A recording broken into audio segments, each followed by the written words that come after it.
Halo penonton Cokro TV, balik lagi sama gue, Gracian, rekan gue Cindy Floresin, kembali lagi di program Kupas Berita. Seperti biasa, acara Kupas Berita ini ngebahas berita-berita yang lagi heboh nih. Kita bakal pilih berita yang menarik dan kita bahas bareng-bareng. Kalian juga bisa nimbrung di komentar di bawah ya.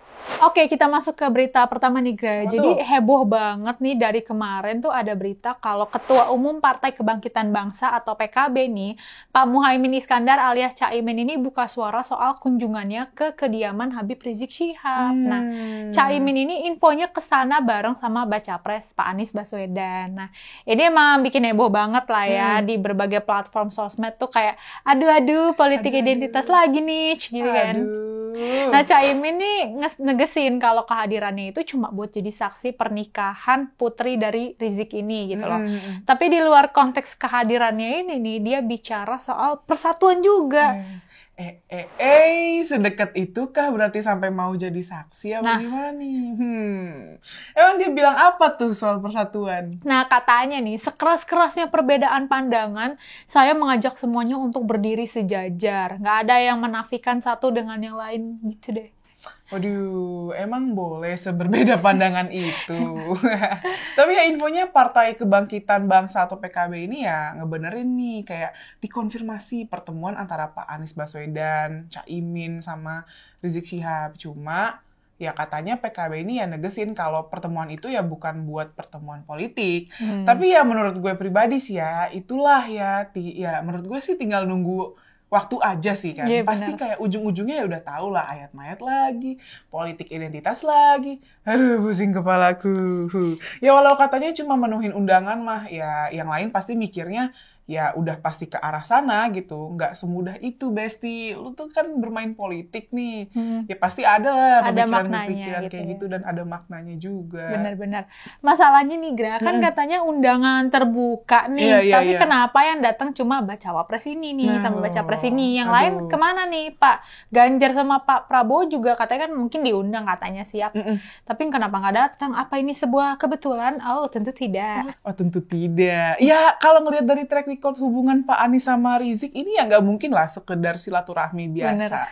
Ya lihat aja, ya kemarin-kemarin tuh kita lihat aja di Pilkada 2017 kemarin, pas pencalonan Pak Anies jadi Cagup DKI Jakarta ngelawan Pak Basuki Cahayapurnama alias Pak Ahok. Itu kan ya masa ngedukung Pak Anies yang diwakilin sama FPI kan, sama antek-anteknya. Itu pakai isu agama kan. Ya mana pas di pidato kemenangan kalau nggak salah ya, dia nyebut-nyebut nama pribumi sama non-pribumi buat orang keturunan Tionghoa. Ya nggak heran sih. Sampai sekarang pun ya dia ya disebutnya bapak politik identitas. Setuju, benar gitu. banget. Susah sih, Gra. Orang tuh kalau udah citranya jelek nih ya, dia pasti seterusnya bakal jelek gitu loh. Terus kan gak lama nih Pak Ahok itu pas pencalonan Cagup itu ya, itu dilaporin ke polisi atas tuduhan penistaan agama. Di mana afternya gitu, setelahnya Pak Anies nih resmi diumumin sebagai Gubernur Jakarta, which is banyak nih pengamat politik dan lawan politik dia nih yang nganggep ini bukannya bentuk politik identitas ya, kayak gitu-gitu. Nah, cuma ini sih bisa jadi bentuk pertarungan antara dua kelompok Islam yang beda aliran gitu nggak sih, gitu kan. Soalnya kata peneliti Indikator Politik Indonesia gitu, Pak Bawono bilang Pak Anies ini kan diam-diam ngegait Caimin nih. Jadi cawapresnya, bacawapresnya nih buat narik suara NU yang banyak. Sementara di sisi lain mereka berdua nih datengin Rizik gitu, berkedok silaturahmi. Ya rugi dong ya, kan pertemuan itu pasti ngerugiin Pak Anies juga. Soalnya kan dia berpotensi kehilangan suara NU nih, yang kurang sepaham sama Rizik Syihab. Nah sementara kalau dia prioritasin suaranya NU, dia kan bisa kehilangan suara Islam konservatif tuh yang ngedukung Rizik Syihab. Jadi kayak ya udah bubar. Jadi gimana nih? Walah, jadi kayak dilema gitu ya, Say. Pun juga ini nggak sih kayak berpotensi nimbulin perpecahan di koalisi perubahan itu sendiri gitu yang ngedukung Pak Anies. Karena kan ideologi Islamnya PKB sama PKS tuh yang ngusung Pak Anies kan beda nih. Kalau PKB tuh dianggap identik sama kelompok Islam yang tradisional dan moderat lah ya, tapi gitu. Sementara PKS ini kayak disejajarin sama kelompok Islam konservatif gitu loh. Jadi ya berseberangan lah ya, nggak sejalan gitu. Nah, masyarakat nih kan udah melekat banget nih sama julukan Pak Anies yang bapak politik identitas ya. Setuju. Terus juga dia datang ke undangan nikahnya pun itu malah memperkuat citra dia nggak sih? Bisa. Kan. Apalagi nih nikahannya anaknya Rizik gitu. Jadi ya bisa dibilang semangat deh. Ya, lu mendukung pihak yang salah gitu. Sebenarnya kan track recordnya si Rizik juga kelihatan tau lah ya. Ya intinya kita bisa ngucapinnya semangat ya. Semangat gitu. deh. Gitu. Intinya kalau mau kampanye yang sehat, jangan pakai politik identitas lah. Iya, bahaya. Harusnya jangan tuh. Sampai waktu itu ada meme gitu. Apa tuh? Kira-kira apa ya yang ada di benaknya Caimin? Setelah ini, gara-gara ada berita itu kan, kira-kira apa ya yang di benaknya Caimin? Caimin kayak, gue diem aja deh. Oh, kita masuk ke berita selanjutnya nih, Sin, yang lagi ramai di jagat TikTok. Ada perseteruan nih antara Coldblue sama Omay, ya kan? Kayak alias Farida Nurhan nih, si Omay nih. Pasti udah pada tahu lah soal ini ya. Jadi ada berita kalau Polda Metro Jaya itu udah meriksa food vlogger William Anderson alias Coldblue.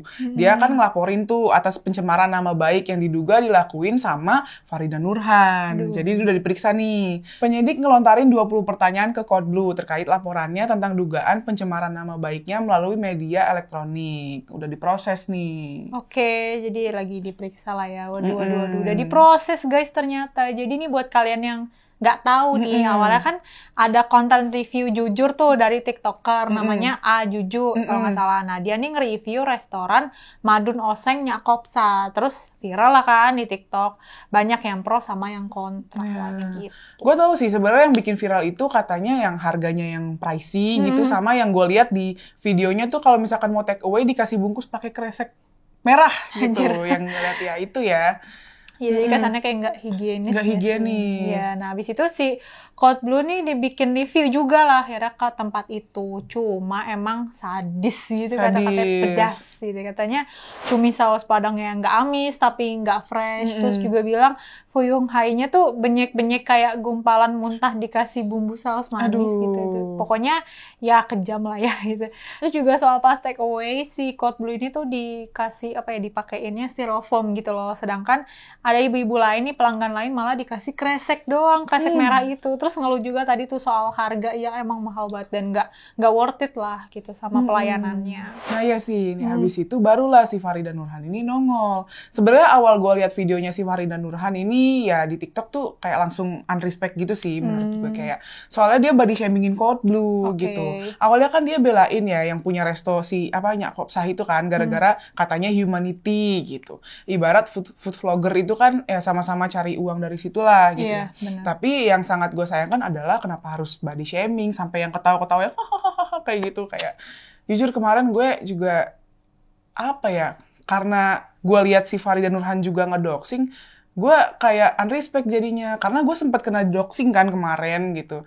Ya menurut gue nggak pantas sama sekali gitu. Jadi kayak dulunya juga terlalu sadis nih nge-review. Si Umay ini juga kayak ngapain body shaming gitu sama ngedoxing sampai nge-spill muka orang yang jelas-jelas kayak nggak ada face reveal kan dia tuh di salah satu kontennya di akun Coldblue itu kan nggak ada muka gitu kan. Iya benar-benar. Dan kalau menurut gue sendiri ya, jadi yang pertama tadi si Coldblue-nya sadis, Omay-nya ngapain ngedoxing, terus juga restorannya kalau udah tahu kayak gini ya jadi pelajaran aja sih ya, maksudnya pelayanannya ditingkatin gitu loh. Kalau misal ada yang minta bungkus, kasihlah bungkusan yang layak, kasih styrofoam ada plastiknya gitu.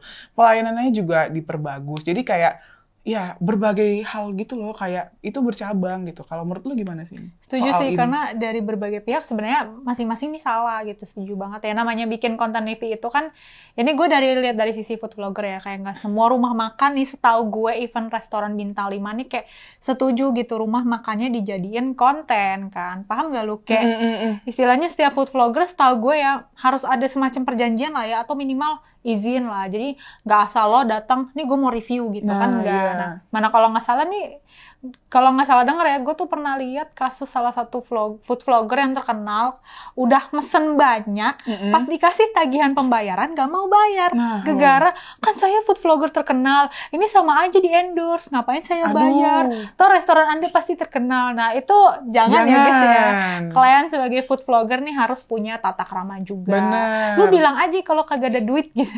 Lu kalau nggak ada duit bilang, nggak ada budget, jangan malah ngejebak gitu kan. Iya. gue tahu tuh kasusnya, tahu banget gue. Gedek banget juga sebenarnya gue sama yang itu ya. Itu kan kayak rumah makannya nggak gede banget ya, standar aja bener, gitu ya. Kasian lah pemiliknya, nggak balik modal gitu. Ini food vlogger juga nggak tahu diri, masannya bejibun tapi nggak mau bayar, jangan gitu kan. Alasannya dia terkenal lah.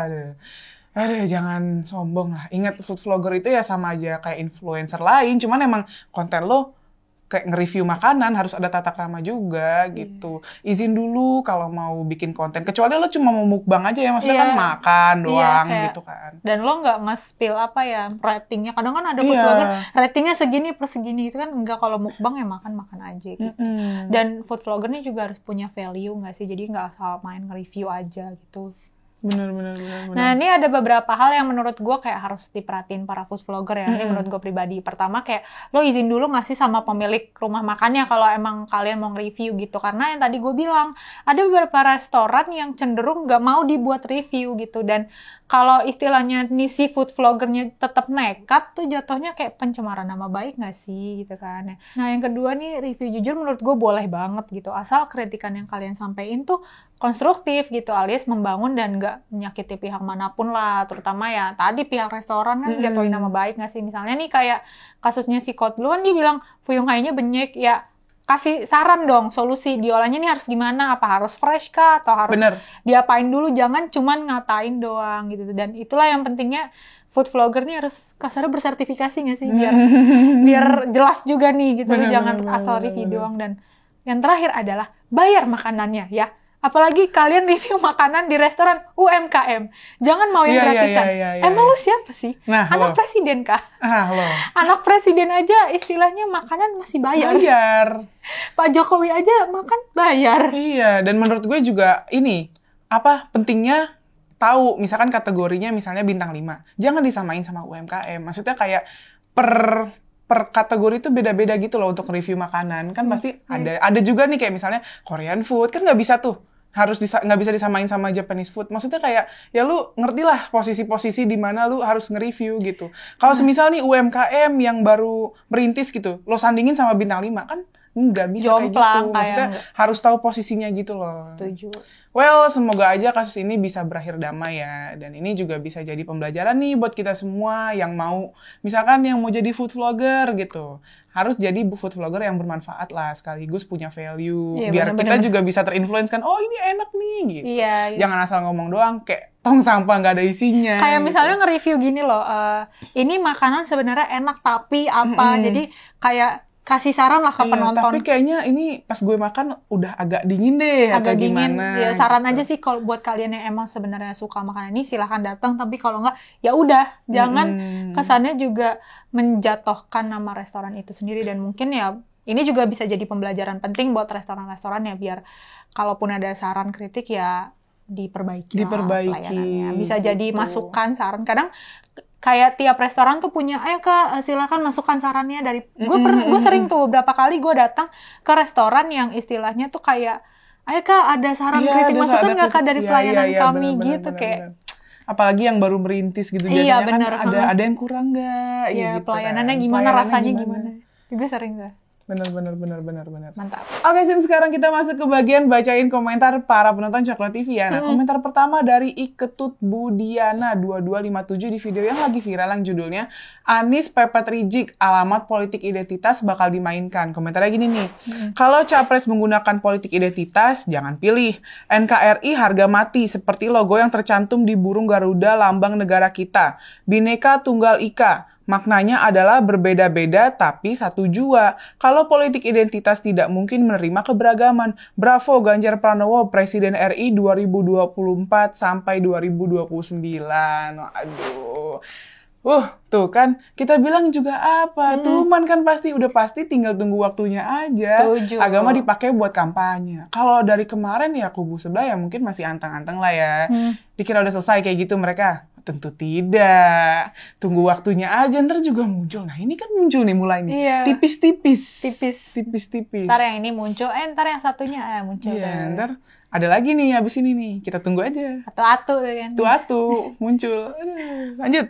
Oke, Gra, komentar selanjutnya nih dari @ferisaktiawan1865 di video opini terkini yang judulnya Dekat-dekat Rizik, Caimin mengkhianati NU. Komentarnya gini nih. Alhamdulillah netizen Indonesia sudah pintar, nggak bisa diadu domba oleh oknum manapun. Kita bisa lihat bahwa orang hadir silaturahmi di acara pernikahan itu kan baik, bahkan dianjurkan agama, malah oleh oknum dipelintir segala macam yang sudah jelas-jelas. Ini perbuatan yang nggak dosa, bahkan momentum ini menjadi ajang persatuan elemen umat Islam, baik itu dari kalangan masing-masing.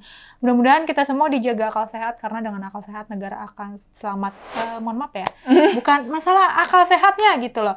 Ini akal sehatnya yang kayak gimana dulu, Bapak, tolong. Anda juga harus tahu nih, track record hubungan Rizik Syihab dan Pak Anies yang tadi kita bilang ya, itu seperti apa di masa lalu gitu. Terutama pas Pilkada 2017 gitu, karena kan dalam berbagai kampanye, Pak Anies nih selalu pakai pendekatan agama gitu, yang sebenarnya nggak boleh, dan akhirnya itu yang bikin dia dijuluki Bapak Politik Identitas gitu. Kita juga perlu waspada nih sama permainan politik mereka. Bener. Gitu. Apalagi sekarang strategi kampanye mereka kelihatannya mulai mendekati kelompok-kelompok Islam radikal lagi nih. Dan di dunia politik segala sesuatu bisa terjadi, Pak. Bahkan ketika datang ke nikahan orang sekalipun. Kayak waktu itu aja, nih di luar konteks Rizik ya. Jadi yang waktu Pak Mahfud MD sama Pak Ganjar tuh ngopi bareng. Tuh kan kayak ini ngopi biasa kok, ternyata ada makna tertentunya. Jadi ini mungkin datang ke nikahan juga pasti ada makna tertentunya gitu loh. Jadi kayak kita nih nggak tahu politik tuh ada makna apa sih di balik itu, dan sifatnya tuh kalau politik surprise itu nggak sih? Surprise! Ujungnya tak terduga, plot twist banget. Tiba-tiba begini. Tiba-tiba si ini sama si ini gitu kan. Si Anu nih, Anu. Ya lanjut. Oke, komentar selanjutnya dari Joni Syaputra 6418 di video Kupas Berita yang judulnya Puan beri selamat ke Kaisang, ajak dukung Ganjar. Bentar gini nih, Mas Kaisang bagus sebab dengan demikian kita tahu bahwa sebenarnya demokrasi Indonesia itu tidak kaku. Maaf Pak Jokowi, kemanapun Anda condong, tapi biarkan kami menentukan masa depan bangsa ini dengan pilihan kami sendiri. Anjay, ya bener banget sih, sekarang kan kayak udah masanya para milenial sama Gen Z buat berkembang ya. Yeah. Nah, jadi ya berpolitik ya nggak boleh kaku dong. Iya, kayak setuju. harus santuy. Masa mau kaku terus, kan generasinya udah beda nih. Iya, udah beda gitu. generasi. Dan yang gue tahu pun juga kayak pemilih nanti nih, para pemilih tuh sebagian besar didominasi sama Gen Z loh, sama milenial gitu. Jadi nggak bisa lah yang kaku-kaku kayak Kanebo gitu. Iya bener. Ya kalau misalkan kalian bilang Gen Z sama milenial apatis, ya nggak juga, nggak semuanya apatis. Ada juga yang bagus kayak Mas Gibran, Mas Kaisang. Ini kan kayak ini politik-politik anak muda yang emang mau berjuang untuk berkembangnya Indonesia gitu, bener. Kemajuan bangsa. Dan anak muda pun udah mulai terbuka gitu loh sama politik. Jadi nggak semua anak muda tuh kayak doesn't care about politics, enggak. Jadi benar-benar yang concern. Makanya pun kita juga perlu pilih pemimpin yang emang juga concern nih, kayak bisa menjangkau anak-anak muda buat berkarya lah. Iya, gitu. Jangan diremehin, tapi didukung. Nah, lanjut, terakhir. Oke, komentar selanjutnya nih dari @amarakbarantoni7664 di pojok Kang Sobari yang judulnya Awas Permainan Uang Prabowo. Komentarnya gini nih, sejauh ini saya belum mendengar komitmennya Capres Pak Anies yang mengatakan anti korupsi atau pemberantasan korupsi. Tidak mendengar suaranya yang mengatakan hal tentang pemberantasan korupsi. Yang saya dengar selalu keadilan. Selalu bicara tentang keadilan, namun DKI Jakarta saja kemiskinan meningkat di bawah kepemimpinannya. Rakyat harus hati-hati dengan uang. Kalau dikasih uang, lihat uangnya. Kalau palsu, langsung yang ngasih diviralkan dan laporkan ke pihak kepolisian, kepada pihak yang berwajib.